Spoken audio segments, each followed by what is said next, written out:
The harsh cries of a wounded hawk echoed across the vast Montana plains, matching Emma Donovan's ragged breaths as she pressed her trembling hand against the bleeding wound in her side.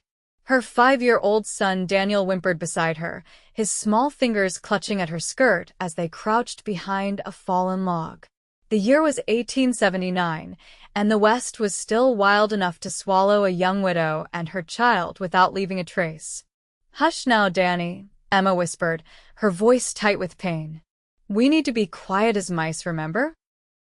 She forced a smile despite the searing agony radiating from the knife wound in her side. The bleeding wouldn't stop, and Emma knew with growing dread that without help, her son would soon be alone in this unforgiving wilderness. Just 3 hours earlier, their stagecoach had been attacked. The 2 men who'd ambushed them had been after the lockbox, but when the driver refused to surrender it, bullets flew. In the chaos that followed, Emma had managed to escape with Daniel into the surrounding woods, but not before one of the bandits had caught up to them. She'd fought like a wildcat, taking a blade to her side before landing a rock against her attacker's head. The man had fallen, but Emma couldn't be certain he wasn't still pursuing them. The afternoon sun beat down mercilessly as Emma struggled to her feet. They needed to find water, shelter, help, anything. Daniel's frightened eyes watched her every move, too shocked by the day's events to cry anymore. "We're going to walk a little further, sweetheart," Emma said, trying to keep her voice steady. "Just over that ridge. There might be a farm or a town." Each step felt like fire, but Emma refused to stop. Daniel's life depended on her strength now. Her husband Thomas had been dead for 2 years, caught in a mining accident that left her with nothing but debts and their small son. They'd been traveling to her cousin's home in Helena when the attack happened, their few possessions lost with the stagecoach. The sun was beginning to set when Emma spotted smoke rising in the distance. Hope flared briefly, only to be extinguished by a wave of dizziness that sent her stumbling to her knees. "Mama!" Daniel cried, his small hands trying ineffectually to help her up. "It's all right," she lied, tasting copper in her mouth. "Just resting a moment." But Emma knew it wasn't all right. The world was growing dim around the edges, and the warmth spreading across her side told her the wound had opened further. With the last of her strength, she pulled Daniel close. "You see that smoke, Danny? You need to go that way if Mama can't get up again. Find the people there and tell them your name." Daniel's face crumpled. "No, Mama. "I won't leave you." Emma brushed back his dark hair, so like his father's. "I'll follow right behind you, I promise. I just need to rest." The lie tasted bitter, but she couldn't bear to frighten him more. Emma struggled to her feet one final time, determined to get closer to that distant smoke before her strength gave out completely. They had gone perhaps another quarter-mile when her legs simply refused to carry her further. As she sank to the ground, Emma heard the distant sound of hoofbeats.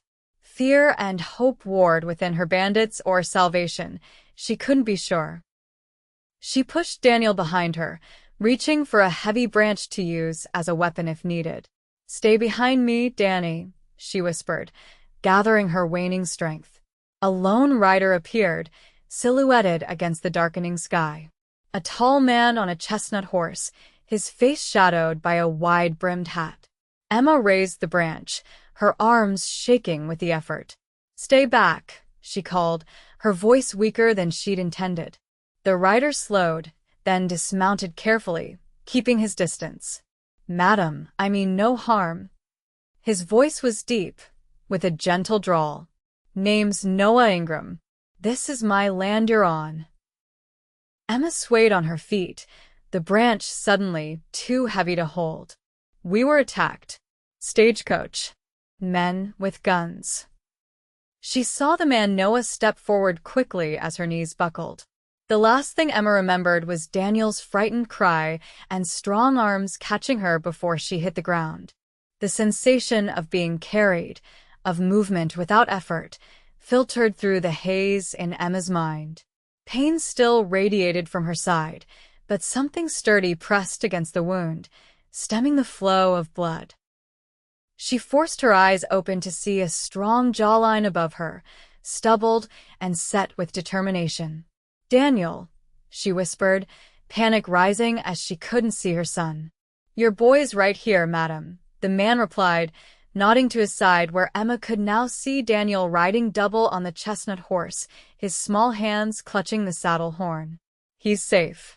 You both will be." Relief flooded through her, allowing darkness to claim her once more.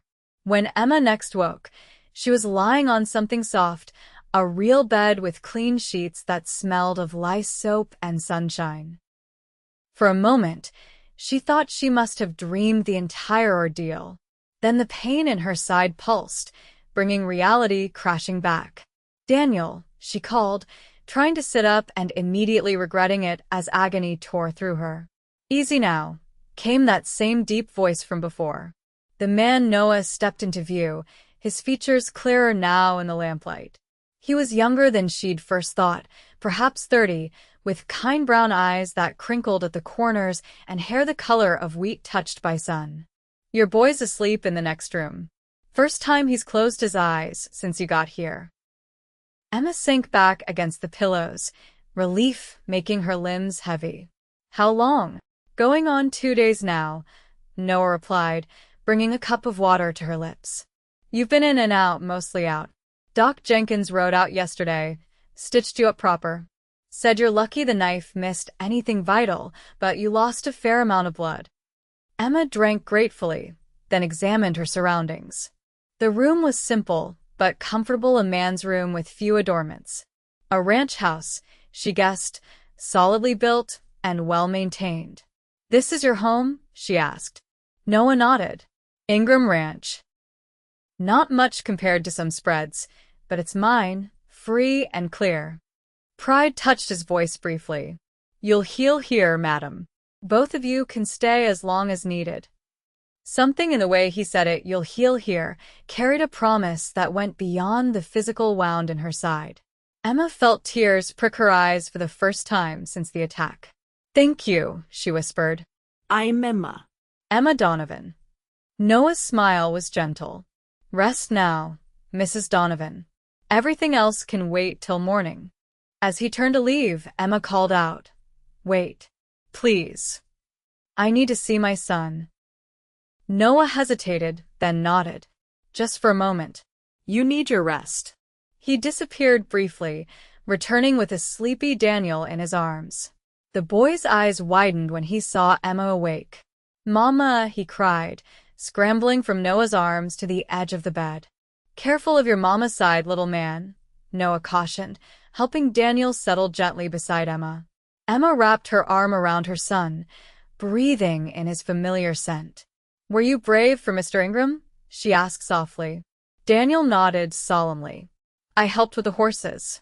And I ate all my beans." Noah chuckled.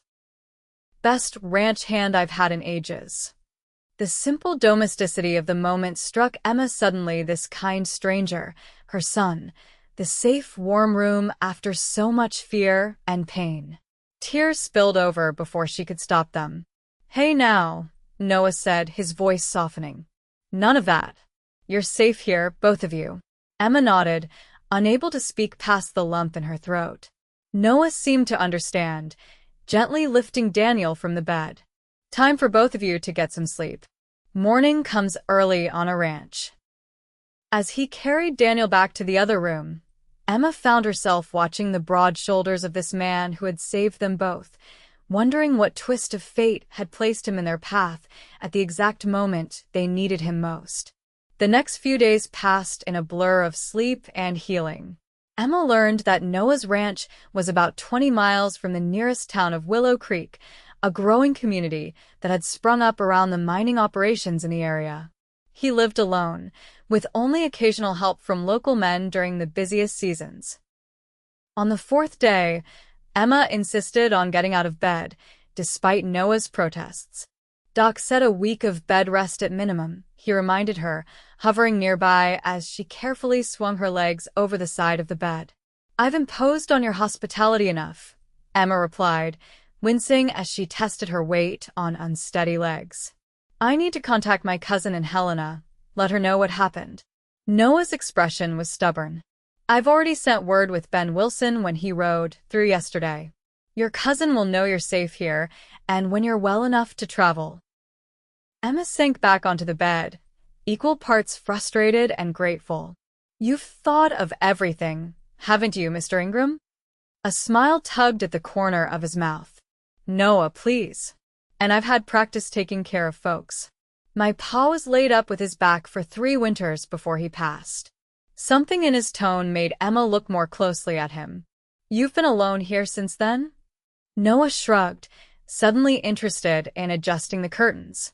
Ranch keeps me busy enough. And I'm not much for town socializing. Before Emma could respond, Daniel burst into the room, excitement radiating from him. Mama, Noah has puppies. Real ones. Can I show you? Emma laughed, the first real laugh since the attack. Puppies, is it?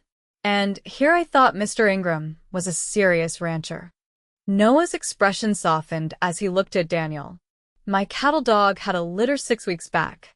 Been trying to find homes for the last 3. And, can we keep one, Mama? Noah said, maybe if you said yes. Daniel's eyes were pleading. Emma exchanged a look with Noah, who appeared slightly embarrassed. I might have mentioned that every boy should have a dog, he admitted. But only when you're settled somewhere permanent, of course. The reality of their situation crashed back over Emma. They had no home, very little money, and her cousin's house in Helena was only meant to be temporary until she found work. A dog was the least of her worries. We'll see, Danny, she said gently. Now, why don't you go check on those puppies while I talk to Mr. Ingram? Once Daniel had scampered off, Emma forced herself to meet Noah's eyes. I should tell you my circumstances. I was traveling to Helena because I have nowhere else to go. My husband left debts when he died, and I lost our home in Denver. Noah listened without interrupting, his expression thoughtful. My cousin Martha can take us in temporarily, but I'll need to find work soon. I'm good with numbers. I kept the books for Thomas's hardware store, and I can sew well enough. And what about Daniel? Noah asked quietly. Emma's heart clenched.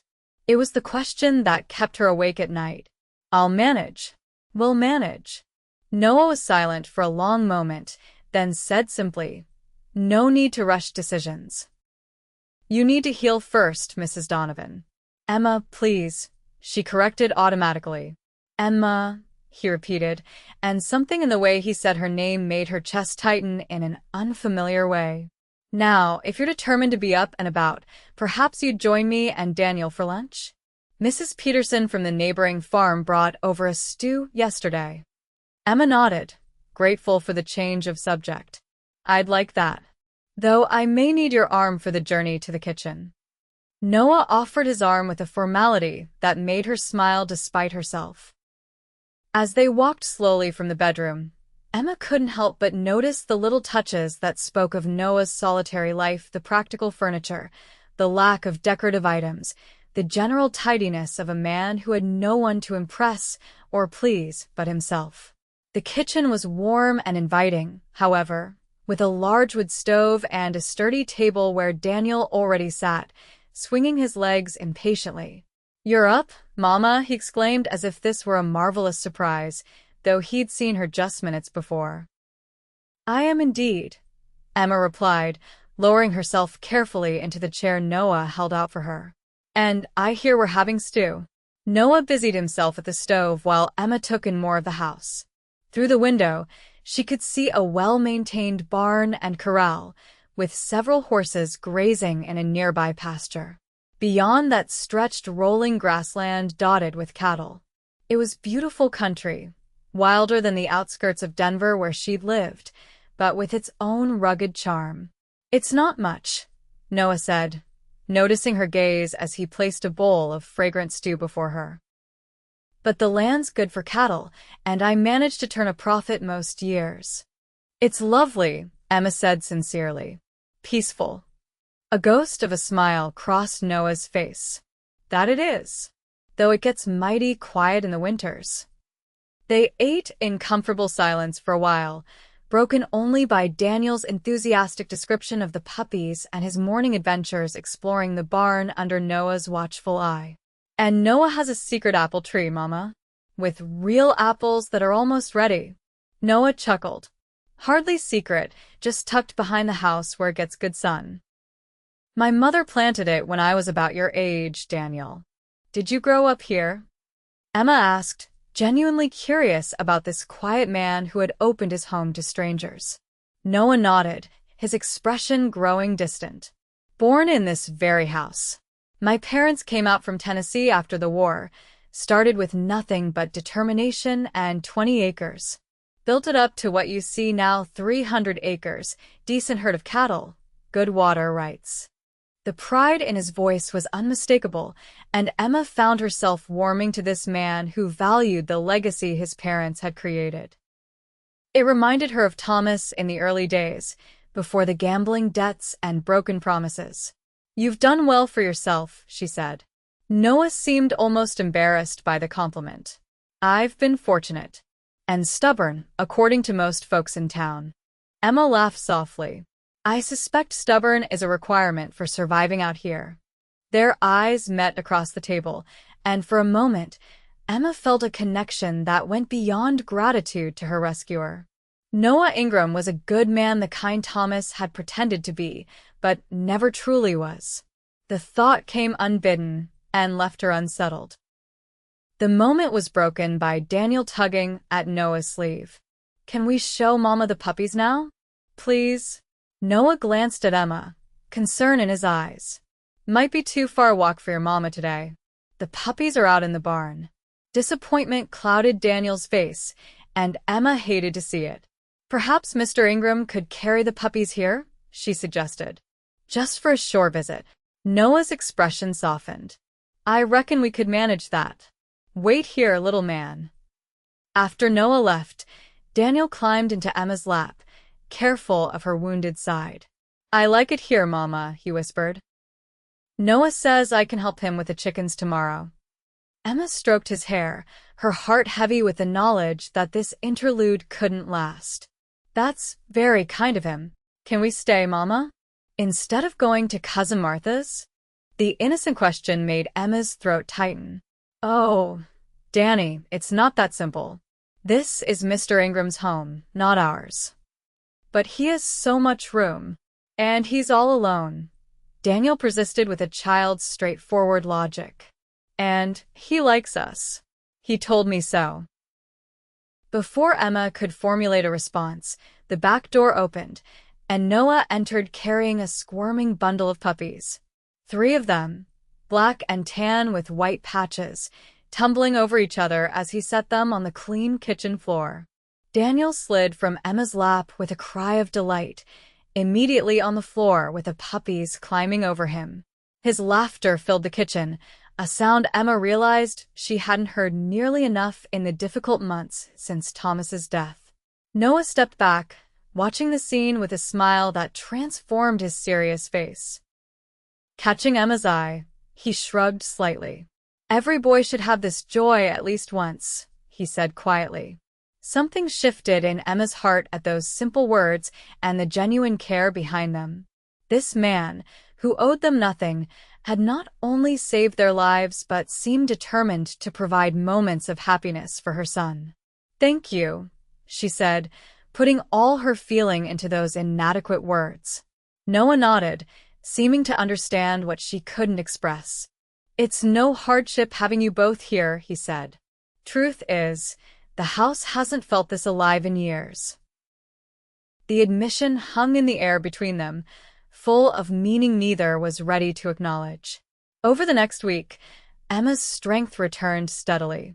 The wound in her side healed clean, thanks to the doctor's care and Noah's insistence that she rest properly.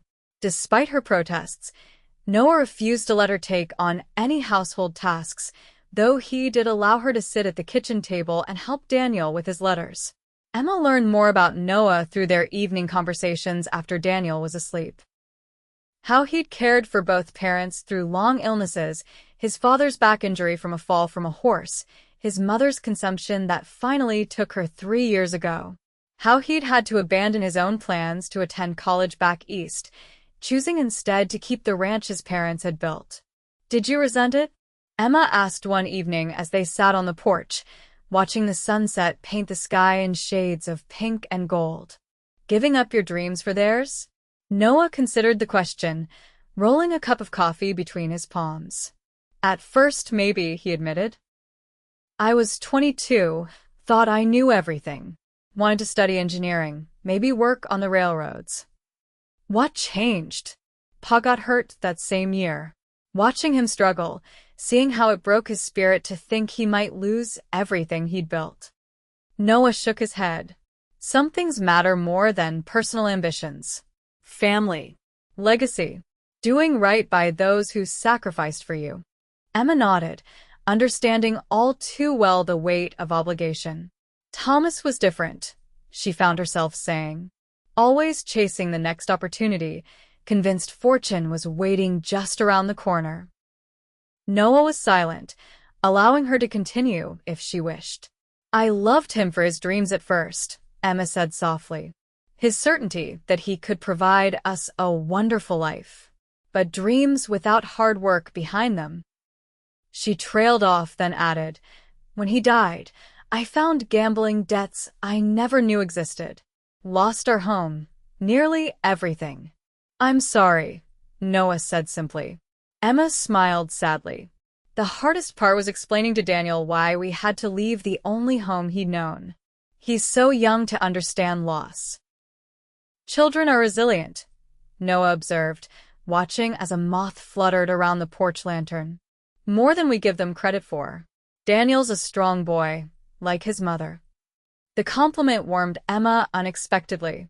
"He's certainly taken to ranch life. I've never seen him so excited about chores."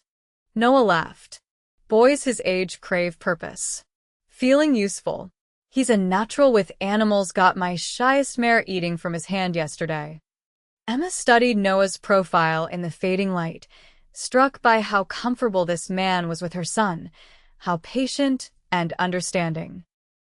Thomas had always been too busy with his schemes to spend much time with Daniel. "What about you, Noah?" she asked suddenly. "Did you never want children of your own?" He was silent, so long Emma thought she'd overstepped. Finally, he said, "Need to find the right woman first." A pause, then, "There was someone once. Emily Thornton. We were to be married after my mother passed." "What happened?" Emma asked gently. "She grew tired of waiting," Noah said without bitterness. "Can't blame her. Nursing the sick isn't how a young woman dreams of spending her courtship." "She married a shopkeeper in Helena. Has 3 children now, I hear." Emma's heart ached for the loneliness hidden beneath his matter-of-fact words. "I'm sorry," Noah shrugged. "It was for the best. Emily wanted town life, society. I belong here." He gestured to the vast landscape before them, now darkening as night fell. "Some men aren't meant for parlors and dinner parties." Before Emma could respond, a small voice called from inside the house. "Mama?" "Nightmare," Emma explained, rising carefully. Her side still twinged when she moved too quickly. "Let me," Noah said, standing. At Emma's surprised look, he added, "If you don't mind." Sometimes a different voice can chase the bad dreams away. Touched by the offer, Emma nodded. "Thank you." She followed him inside, hanging back as Noah entered the small room where Daniel slept. From the doorway, she watched as the tall rancher sat on the edge of the bed, speaking in low, soothing tones. Daniel's frightened expression gradually relaxed as Noah told him a story about a brave little colt who got separated from his mother but found his way home by following the stars. When Daniel's eyes finally drifted closed again, Noah tucked the blankets around him with a gentleness that made Emma's heart clench. As he rose to leave, he spotted her in the doorway and offered a slightly embarrassed smile. "My mother's story," he explained quietly as they moved back to the main room. "Used to tell it to me when I had nightmares after Pa's accident. Emma sat carefully in the rocking chair by the fireplace, suddenly needing its comforting motion. "You're good with him," she said. "Better than his father ever was." The words slipped out before she could consider them, and Emma immediately wished she could take them back. It seemed disloyal to Thomas's memory, despite its truth. Noah didn't seem to judge her for it. "Some men find it difficult to connect with children," he said diplomatically. "Daniel makes it easy, though. Smart boy. Observant." "Too observant sometimes," Emma said with a small laugh. "He notices everything." Noah smiled, stoking the fire before sitting in the chair opposite her. "He asked me yesterday if I was lonely here." Emma groaned. "I'm so sorry." "He shouldn't pry." "No, it was a fair question," Noah replied thoughtfully. "Made me think. I've been alone so long I stopped noticing it, like the sound of the creek or the wind in the pines. Just part of life." "And what did you tell him?" Emma asked, curious despite herself. Noah's eyes met hers, candlelit and serious. "I told him I hadn't been lonely since he and his mama arrived." The simple honesty of his statement left Emma speechless. In that moment, she realized how dangerously easy it would be to imagine a life here, Daniel growing strong and free on this beautiful land, herself finding purpose again beyond mere survival. And Noah. Emma quickly redirected her thoughts. "The sheriff from Willow Creek rode by today while you were resting," Noah said, changing the subject as if sensing her discomfort. "Those stagecoach robbers were caught trying to hit another coach near Bozeman. They'll stand trial next month." Relief washed over Emma. "So we're truly safe now." "You were safe the moment you crossed onto Ingram land," Noah said firmly. "But yes, those particular men won't trouble you again." Emma nodded, staring into the fire. The news should have made her eager to continue their journey to Helena, to her cousin's home, and the uncertain future that awaited them there. Instead, she felt a strange reluctance growing within her. "I should write to Martha," she said finally. "Let her know we'll be arriving soon." Noah's expression remained carefully neutral. "Of course. When Doc Jenkins visits next week, he can check your wound.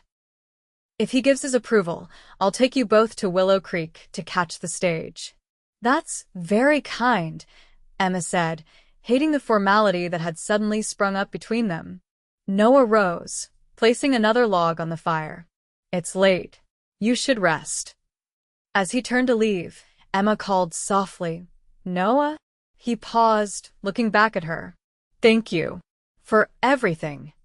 His smile was tinged with sadness. "Sleep well, Emma."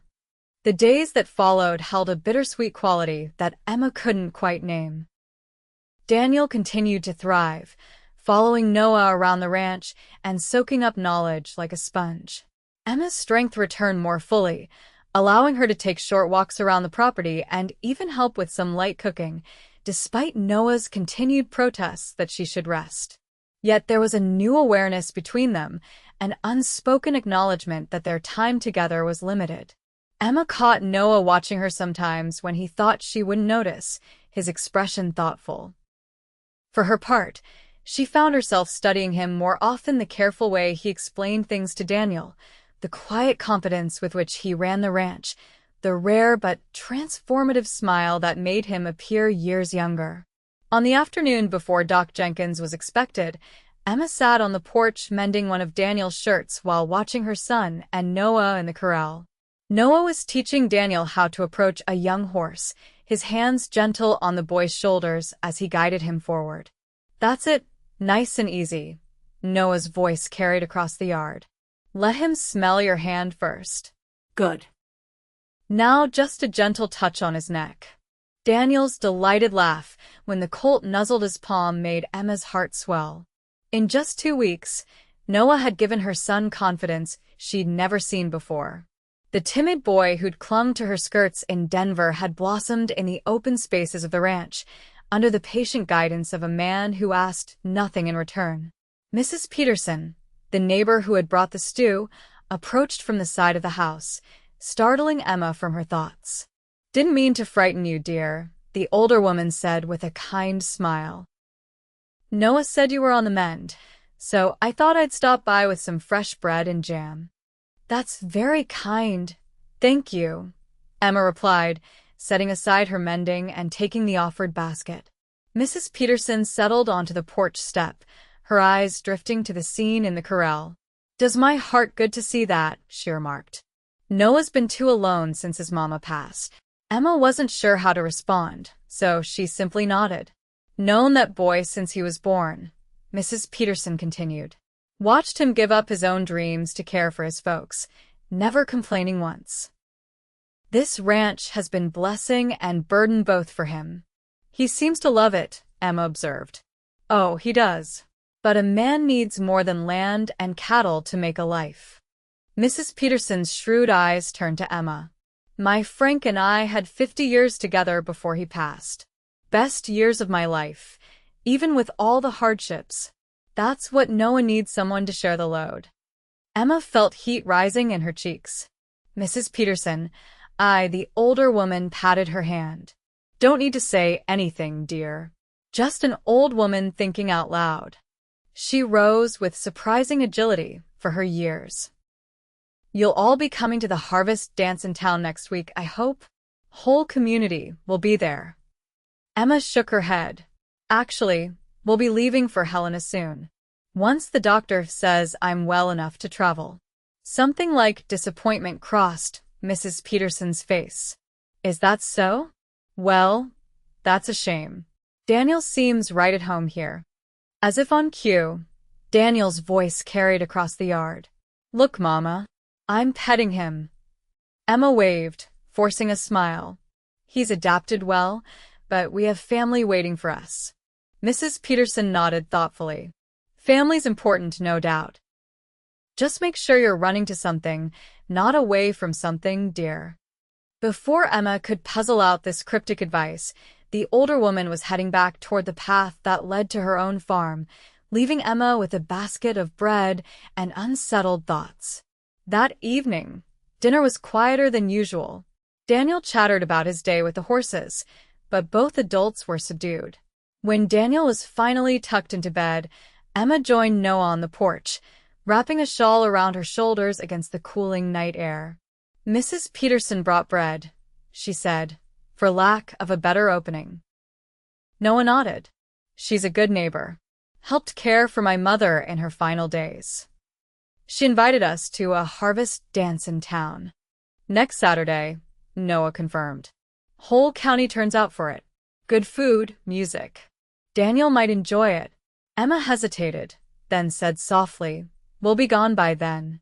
Noah was silent for a long moment. You don't have to be, he finally said, his voice low and steady.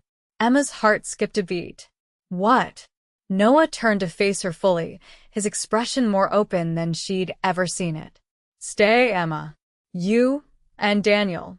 Here at the ranch. Noah, just hear me out, he interrupted gently. I know it hasn't been long, and I know you've had plans. But I've watched you these past 2 weeks. How you light up this house just by being in it. How Daniel thrives here. How right it all feels. Emma's throat tightened with emotion. It's not that simple. It could be, Noah insisted. I'm not asking for promises you're not ready to make. Just Don't leave yet. give us time to know if what I'm feeling, what I think we're both feeling, is real. And what is it you're feeling? Emma whispered, needing to hear the words. Noah reached out slowly, taking her hand in his. That for the first time since I can remember, I'm not just existing. I'm living.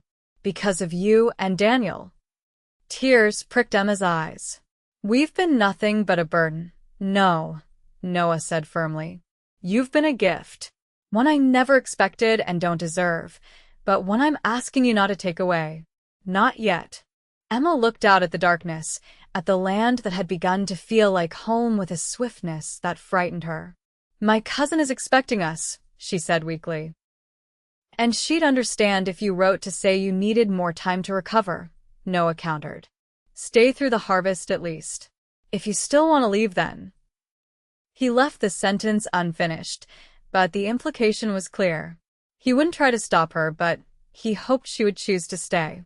Emma thought of Daniel's happiness here, of the security Noah offered, of the way her heart quickened when he entered a room. But she also remembered the last time she trusted a man with her future, how Thomas's promises had proved as insubstantial as morning mist. "I need time to think," she said finally. Noah nodded, disappointment and understanding mingling in his expression. "Of course." He squeezed her hand once before releasing it. "Whatever you decide, know that you and Daniel will always have a place here." Emma rose, suddenly needing space to sort through her tumultuous emotions. "Good night, Noah." As she walked back into the house, Emma could feel his eyes on her, and for a moment she nearly turned back. But uncertainty kept her moving forward, away from the man who offered her a future she hadn't dared to imagine.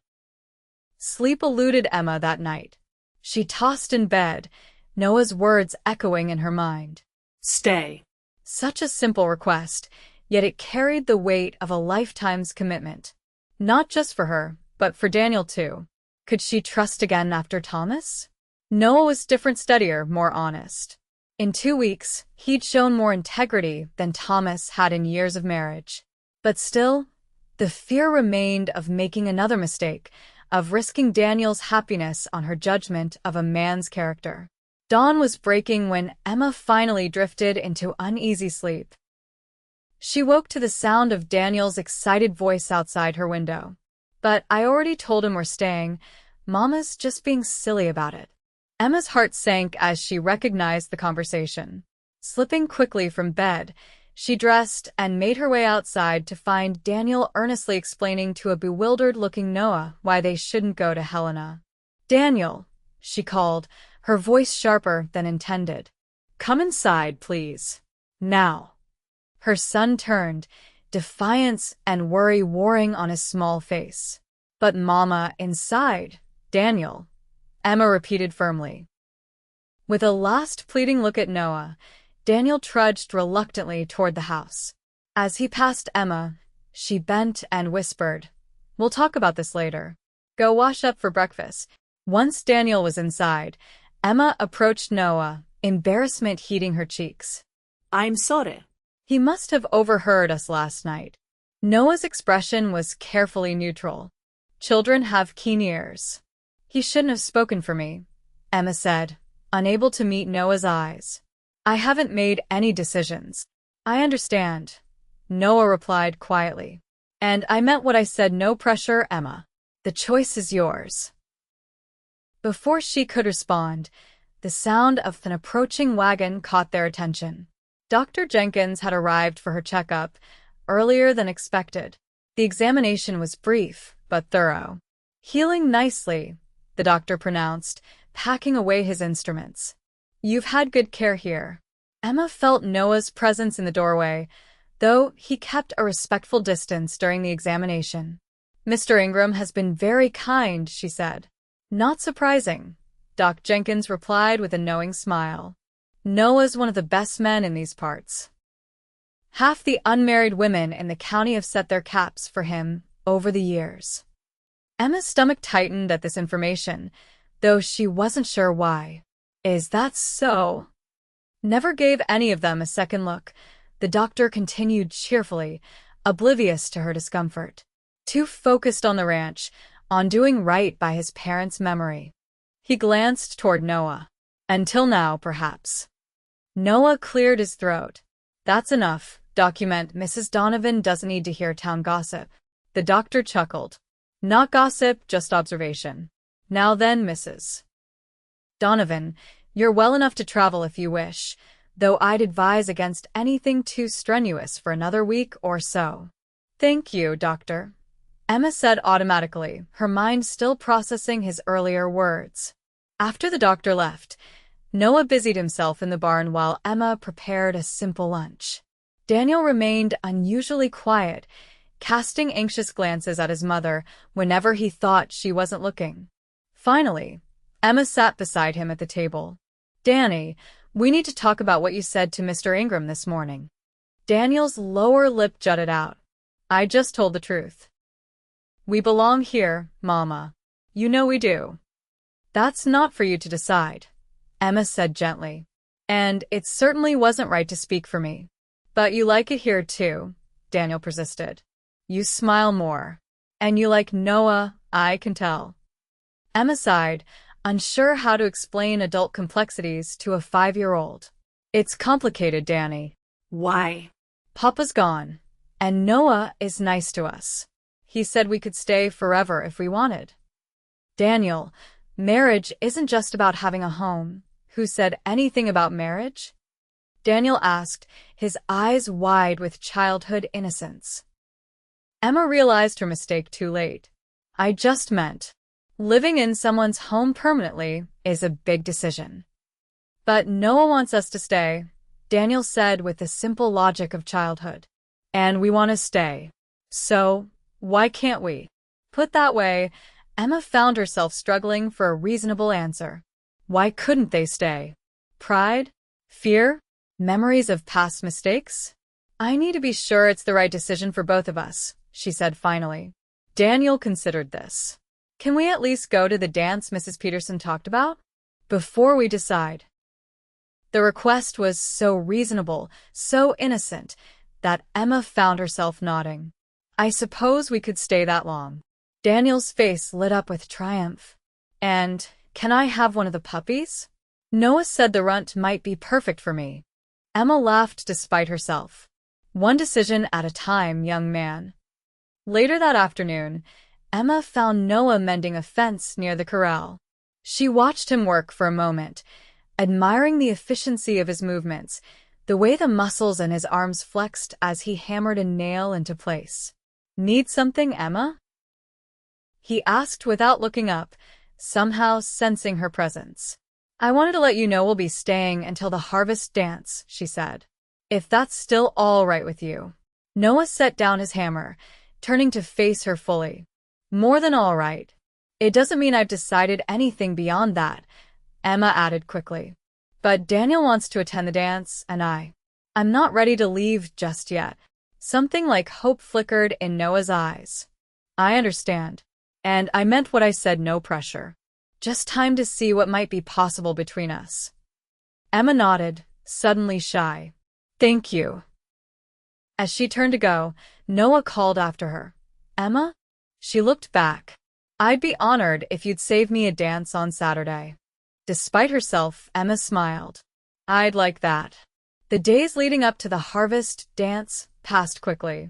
Emma wrote to her cousin and Helena, explaining her delayed arrival without going into detail about Noah's offer. Martha's reply came swiftly. Take all the time you need. The house will be here when you're ready. With that worry eased, Emma found herself relaxing into ranch life more fully. She took over more of the cooking, discovering that Noah had been surviving on the most basic of meals.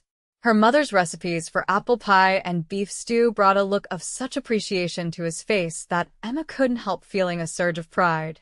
Daniel, meanwhile, had all but adopted the runt of the litter, a small black and tan puppy with one floppy ear that refused to stand upright like its sibling. He named it Scout and carried it everywhere, teaching it to sit and come when called.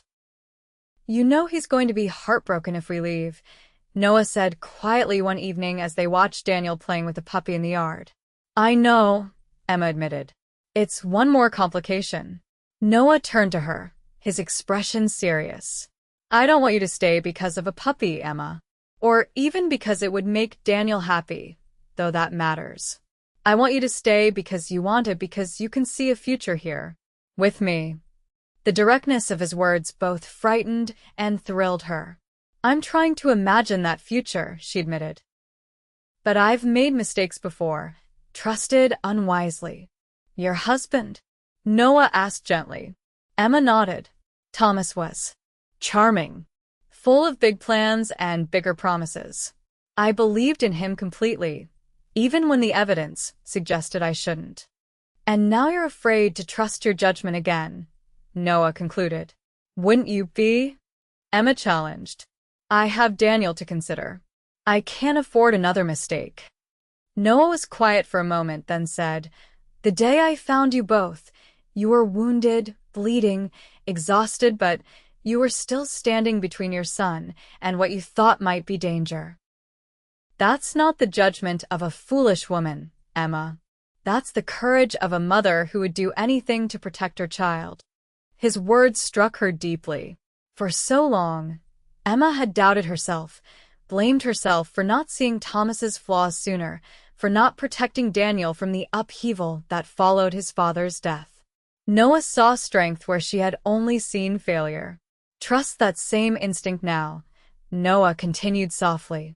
"What is it telling you about me? About this place?" Emma looked out at the land bathed in the golden light of sunset, at Daniel laughing as the puppy licked his face, at the home Noah had built with his own hands. "It tells me we could be happy here," she whispered, barely audible. Noah's hand found hers, his calloused fingers warm against her skin. "Then maybe that's all you need to know for now." The morning of the harvest dance dawned clear and crisp, with just enough autumn chill in the air to hint at the coming winter. Emma stood before the small mirror in her room, critically examining the dress Mrs. Peterson had lent her a deep blue calico that brought out the color of her eyes. "You look beautiful," Noah said from the doorway, catching her by surprise. He wore a clean white shirt and dark trousers, his normally unruly hair slicked back with water. "You clean up well yourself, Mr. Ingram," Emma replied, hoping her flush wasn't too obvious. "Daniel's already in the wagon, impatient as always," Noah said with a smile. "And he insisted Scout come along. I hope that's all right." Emma laughed. As if either of us could refuse him anything these days. The ride to town was filled with Daniel's excited chatter about the upcoming festivities.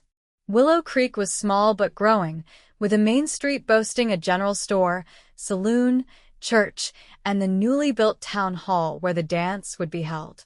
As their wagon joined others converging on the town, Emma felt a flutter of nervousness. This would be her first real introduction to Noah's community, and she was acutely aware of her ambiguous position. Not quite a guest, certainly not family. What would people think of her presence at Noah's side? Her worries proved unfounded. Mrs. Peterson immediately took them under her wing, introducing Emma to what felt like half the county in rapid succession. Everywhere, Emma was met with genuine warmth and curiosity, particularly from the women. "Noah's been alone too long," one older woman confided, patting Emma's hand. "Good to see him with family around him again." "Oh, we're not," Emma began, but the woman had already moved on to greet someone else. The town hall had been transformed with autumn decorations, dried corn husks, pumpkins, and colorful leaves adorning every available surface. A small band played lively tunes at one end, while long tables groaned under the weight of potluck dishes at the other. Daniel was quickly absorbed into a group of children his age, Scout faithfully at his heels. Emma watched in amazement as her normally shy son joined in their games without hesitation. "He's finding his place," Noah observed, appearing at her side with 2 cups of apple cider. Children adapt quickly when they feel secure. Emma accepted the cider gratefully. "He's changed so much in these few weeks. Become more confident, more outgoing." "He just needed room to grow," Noah replied. "And maybe a few chickens to chase." Emma laughed, remembering Daniel's delight at being given the responsibility of gathering eggs each morning. "You've been good for him, Noah. Whatever happens, I want you to know that." Before he could respond, the band struck up a waltz, and Noah set down his cup. "I believe you promised me a dance, Mrs. Donovan." Emma allowed him to lead her onto the floor, suddenly aware of the eyes following them. "Everyone's watching," she murmured as Noah's hand settled at her waist. "Let them," he replied, his eyes never leaving hers as he guided her into the first steps of the dance. "I've given them precious little to gossip about over the years." Despite her initial self-consciousness, Emma soon lost herself in the music and the steady guidance of Noah's arms. He danced well for a man who claimed to avoid social gatherings, leading her through the waltz with surprising grace. "Where did you learn a dance like this?" she asked. A smile touched his lips. "My mother insisted. Said no son of hers would stomp around a dance floor like a wounded bear, ranch or no ranch." The image made Emma laugh, and as she did, she realized how natural this felt being in Noah's arms, sharing stories and laughter, feeling his warm strength surrounding her. For the first time in years, she felt truly safe, truly seen. As the music ended, Noah's hands lingered at her waist. "Emma," he began, his voice low and serious. "There's something I need to—" Noah Ingram, a booming voice interrupted. "About time you showed your face in town." A large man with an impressive mustache approached, clapping Noah on the shoulder with enough force to make him step forward. "And who might this lovely lady be?" "Sheriff Barnes," Noah said, a hint of resignation in his tone. "This is Mrs. Emma Donovan and her son Daniel. They've been staying at my ranch while Emma recovers from an injury." Understanding dawned in the sheriff's eyes. "Ah, the stage robbery victims. Glad to see you recovered, madam. Those scoundrels will face justice, I assure you." "Thank you, Sheriff," Emma replied. "Mr. Ingram has been most generous in his hospitality." The sheriff's bushy eyebrows rose slightly as he glanced between them. "Has he now? Well, that's interesting indeed." He turned to Noah. "A word, if you don't mind? Town business."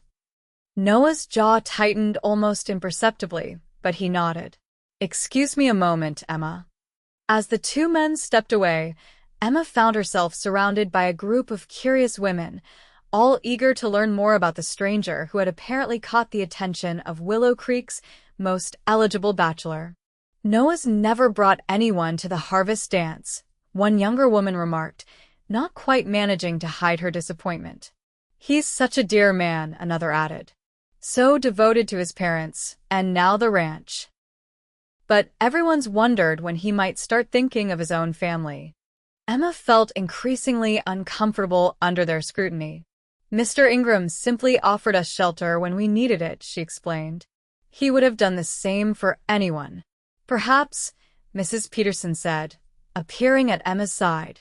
"But he wouldn't look at just anyone the way he looks at you, dear." Before Emma could formulate a response, commotion erupted near the entrance to the hall.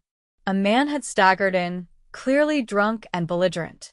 Emma watched as Noah and the sheriff immediately moved to intercept him. "That's trouble," Mrs. Peterson murmured. "Jasper Wilkins. Lost his land to the bank last spring, been drinking heavily ever since." Emma could see Noah speaking calmly to the man, who responded by shoving him backward. The sheriff stepped in, only to be met with the same resistance. "No one wants your charity dance," Jasper shouted, loud enough for everyone to hear. "Not while good men lose everything they've worked for." Noah said something too low to hear, placing a hand on the man's shoulder. For a moment, it seemed to calm him. Then Jasper's gaze landed on Emma across the room, and his expression darkened further. "Found yourself a new woman, Ingram?" he called. "Didn't waste any time, did you?" Emma froze as heads turned toward her. Noah's face hardened, all traces of patience vanishing. "That's enough, Jasper. You're drunk. Let the sheriff take you home before you say something you'll regret." But Jasper was beyond reasoning. "Everyone knows you offered to buy my land before the bank took it. Was that charity too? Or did you just want to expand your empire while I lost everything my father built?" Noah's expression flickered with something like guilt, and Emma suddenly understood. This man had been Noah's neighbor, perhaps even his friend, and had lost his livelihood while Noah prospered.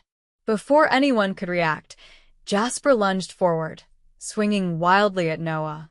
Though Noah dodged the first blow, the second caught him on the jaw, sending him stumbling backward. The sheriff immediately intervened, with several other men helping to restrain the drunk man. Emma rushed to Noah's side as he straightened, rubbing his jaw. "Are you all right?" "Fine," he said shortly. "Just a misunderstanding." But Emma could see it was more than that. As the sheriff and two other men escorted the still shouting Jasper from the hall, Noah's expression remained troubled. What was he talking about? About you offering to buy his land? Emma asked quietly. Noah sighed, guiding her to a quieter corner of the room. Jasper's farm adjoins my north pasture. When I heard he was in financial trouble, I offered to buy a portion of his land to help him clear his debts. He refused, saw it as charity or worse, opportunism. By the time he changed his mind, it was too late. The bank foreclosed. And he blames you, Emma concluded. Noah nodded grimly. Him and a few others who've lost their places in recent years. The drought 2 summers ago hit many farms hard. Those without reserves couldn't recover. Emma studied his face, seeing the weight of responsibility he carried for his community's hardships, deserved or not. It wasn't your fault, wasn't it? Noah replied, his voice heavy. I succeeded where others failed. My cattle survived when their crops withered. Is it any wonder some resent me for it? Before Emma could respond, Daniel appeared at their side, Scout wriggling in his arms. Mama, Noah, Mr. Wilson said there's going to be fireworks soon. Noah's expression immediately lightened as he looked at the boy. That's right, little man. Best view is from the hill behind the church. Daniel's eyes widened with excitement. Can we go? Please? Emma exchanged a glance with Noah, who seemed grateful for the interruption. Of course, she said. Let's get your coat first. As they made their way from the hall, Emma noticed the whispers and glances that followed them. The incident with Jasper had created exactly the kind of attention she'd hoped to avoid. She wondered how much of what the drunk man had said was truth, how much was the bitterness of failure. The hillside behind the church offered a perfect view of the open area where the fireworks would be launched. Many families were already gathered, spreading blankets on the ground despite the evening chill. Noah led them to a quiet spot somewhat removed from the others. I'm sorry about what happened, he said as Daniel settled on the ground with Scout, pointing out constellations to the puppy as Noah had taught him. Jasper had no right to involve you in his grievances with me. Emma studied Noah's profile in the darkness. Were you friends once? Noah nodded. Our fathers were close. We grew up together, though he was a few years older. When his father died, Jasper inherited the farm but lacked the experience to run it properly. He made mistakes, took loans he couldn't repay. And you tried to help him, Emma concluded. Too late, and in the wrong way, Noah admitted. Pride is a powerful thing out here. A man's land is his legacy, his identity. Offering to buy part of it, even to save the rest. Well, it felt like charity to Jasper. Or worse, like I was taking advantage of his misfortune. Emma thought of Thomas, of how his pride had prevented him from admitting his gambling debts until it was too late to save their home. Pride can be destructive, she said softly. So can success, when others are failing, Noah replied. Makes a man wonder if he deserves what he has when good people like Jasper lose everything. The vulnerability in his voice struck Emma deeply. This strong, capable man who had saved her life, who had opened his home and heart to her and Daniel, carried his own burdens of doubt and guilt. You worked for what you have, she said firmly. Your parents built the foundation, but you've maintained it, improved it, through your own hard work and good judgment. There's no shame in that. Noah's eyes met hers in the darkness, grateful for her understanding. When you've been alone as long as I have, Emma, you start to question your own perspective. Having you here, seeing things through your eyes. It's reminded me of what matters. Before Emma could respond, the first firework exploded overhead, casting a red glow across the gathered crowds. Daniel gasped in delight, and Scout barked in surprise, sending them all into laughter. For the next half hour, they watched the spectacular display, Daniel's excitement infectious as each burst of color outshone the last. As the finale began, Noah's arm slipped around Emma's shoulders, drawing her against his warmth. The gesture was protective, comforting, and somehow more intimate than their dance had been. Emma found herself leaning into him, allowing herself to imagine what it might be like to stay, to build a life here with this good, complicated man who carried the weight of his success with such humility. As the last echoes of the fireworks faded, Daniel yawned widely, the excitement of the day finally catching up with him. Noah lifted the sleepy boy into his arms without hesitation, carrying him back toward town where their wagon waited. Scout trotted alongside, equally tired from the day's adventures. The ride home was quiet, Daniel asleep against Emma's side, the puppy curled in his lap. The earlier confrontation with Jasper seemed distant now, overshadowed by the simple rightness of returning home together under a star-filled sky. Home. The word had slipped into Emma's thoughts unbidden, but she didn't try to correct it.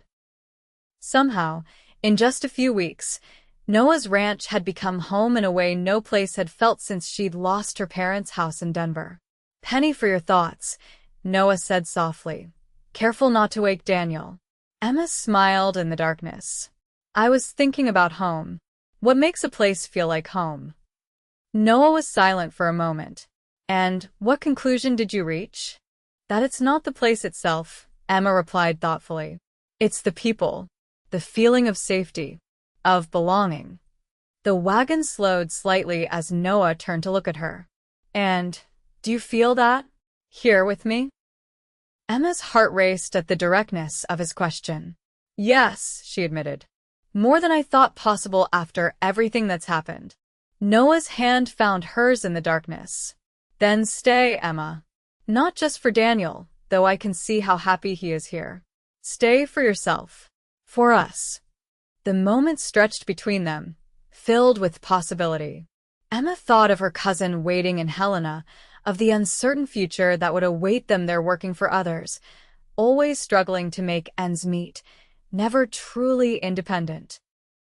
Then she thought of the past weeks at the ranch, Daniel's laughter as he collected eggs, the satisfaction of preparing meals in a kitchen that increasingly felt like her own, the quiet evenings with Noah that had become the part of each day she most anticipated. "I'm afraid," she confessed. "Not of you, but of trusting my judgment again, of building a life that might disappear." "I can't promise that nothing bad will ever happen," Noah said honestly. "Drought, disease, accidents, ranch life has its share of hardships. But I can promise that you won't face them alone. That whatever comes, we'll face it together." As the ranch house came into view, its windows glowing with the lamplight Noah had left burning for their return, Emma made her decision.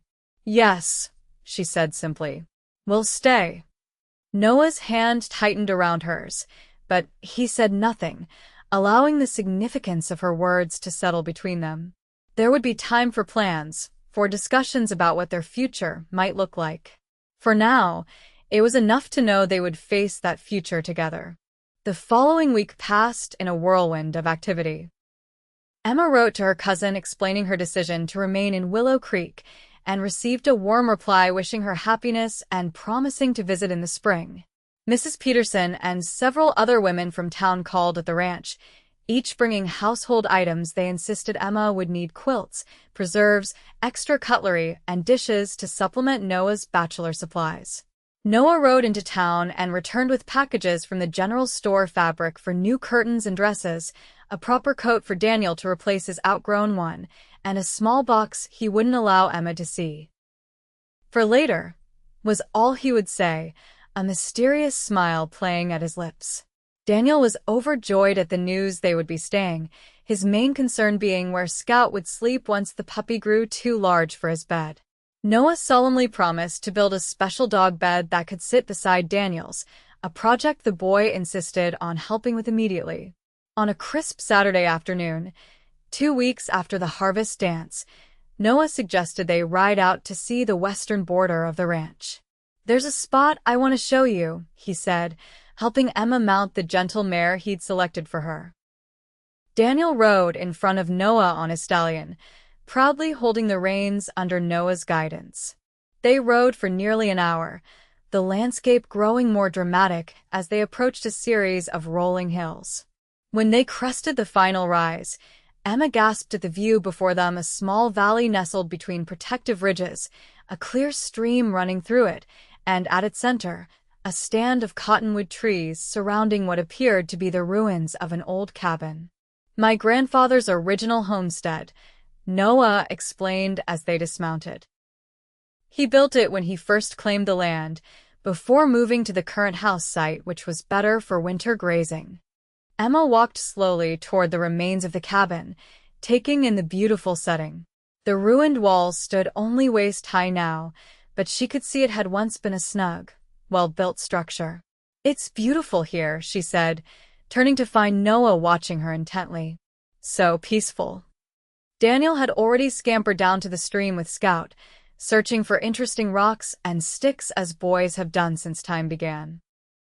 "I've been thinking," Noah said, approaching her with an uncharacteristic nervousness. "This land has been in my family for 2 generations. I've always felt a responsibility to preserve it, improve it, pass it on. But a legacy needs more than just land." Emma's heart began to race as Noah took her hands in his. "Emma Donovan, these past weeks have shown me what was missing in my life. You and Daniel have brought laughter and warmth back to my home. I know it hasn't been long, and I know you've had reason to be cautious. But I also know that what I feel for you both is real and lasting." He reached into his pocket and withdrew the small box she hadn't been allowed to see. Opening it revealed a simple gold band with a small diamond. "It was my mother's," Noah explained. "She made me promise to give it only to a woman who would love this land as she did, who would understand what it means to build something that lasts." Emma's eyes filled with tears as Noah knelt before her. "I love you, Emma. I love your strength, your kindness, your fierce protection of your son. I love the way you've brought my house to life again. And I'm asking you to marry me, to build a family together, to create a legacy that's about more than cattle and acres." Emma looked from the ring to Noah's face, then to Daniel playing happily by the stream. In that moment, she saw their future stretching before her, Daniel growing tall and strong under Noah's guidance, perhaps siblings joining him in time, this beautiful land sustaining them through seasons of plenty and hardship alike. "Yes," she whispered, her voice thick with emotion. "Yes, Noah." As he slipped the ring onto her finger, Emma felt the last of her doubts dissolve. This wasn't the hasty passion she'd mistaken for love with Thomas. This was something deeper, built on respect and understanding, on seeing each other clearly and choosing to face life's challenges together. Noah stood and drew her into his arms, his kiss gentle but filled with promise. When they parted, Emma saw Daniel watching them from the stream bank, a wide grin on his face. "Does this mean Noah's going to be my pa now?" he called, running toward them with Scout bounding at his heels. Noah knelt as the boy approached. "If that's all right with you, Daniel, I'd be honored to be your pa." Daniel considered this with all the seriousness a 5-year-old could muster. "Will I still get to help with the horses?" Noah laughed. "Every day if you want. And Scout can stay?" "Scout is part of the family now," Noah assured him. "Just like you and your mama." Satisfied with these answers, Daniel threw his arms around Noah's neck. "Then I think it's a good idea." Over Daniel's head, Noah's eyes met Emma's, filled with a joy that matched her own. "A very good idea," he agreed. They were married 2 weeks later in the small church in Willow Creek, with Mrs. Peterson fussing over Emma's dress and Daniel proudly carrying the rings. The entire community turned out, including, to Emma's surprise, Jasper Wilkins, sober and shamefaced as he offered Noah an awkward handshake and apology. "Life gives second chances sometimes," Noah murmured to Emma as they watched Jasper join the other guests at their wedding supper. "To all of us." That night, after Daniel was asleep with Scout curled at the foot of his bed, Noah led Emma onto the porch of what was now truly their home. The stars stretched endlessly above them, The same stars that had witnessed her desperate flight with Daniel, her wounding, and ultimately her healing not just of her body, but of her heart. "Happy, Mrs. Ingram?" Noah asked, his arms encircling her from behind as they gazed at the night sky. "More than I thought possible," Emma replied, leaning back against his solid strength. "Thank you for finding us that day. For saying those words." "What words?" Noah asked, puzzled. Emma smiled, remembering the moment she'd begun to hope again. "You'll heal here." She turned in his arms to face him. "And I have, in every way that matters." Noah's kiss was tender, a promise of the life they would build together on this land that had brought them to each other. A life that had seemed impossible when Emma had fought desperately to protect her son from danger, wounded and alone. As spring bloomed across the Montana landscape, bringing new calves to the pastures and wildflowers to the hillsides, Emma stood on the porch watching Daniel race across the yard with Scout, now nearly full-grown. Noah rode in from checking the herd, his smile widening when he saw her waiting. Their family was growing to a new life nestled beneath Emma's heart, a brother or sister for Daniel to love and protect. Noah had begun work on expanding the house, adding rooms for the family they hoped would fill it in the years to come. Each morning, Emma woke beside the man who had saved her in more ways than one, in the home that had become her sanctuary. Each day brought its challenges. The work of a ranch was never done, but it brought joy too, the deep satisfaction of building something meaningful together. And each night, as they stood together on the porch before retiring, Emma remembered the words that had changed everything. "You'll heal here." Words that had proved to be not just comfort in a moment of crisis, but a promise fulfilled beyond her wildest dreams.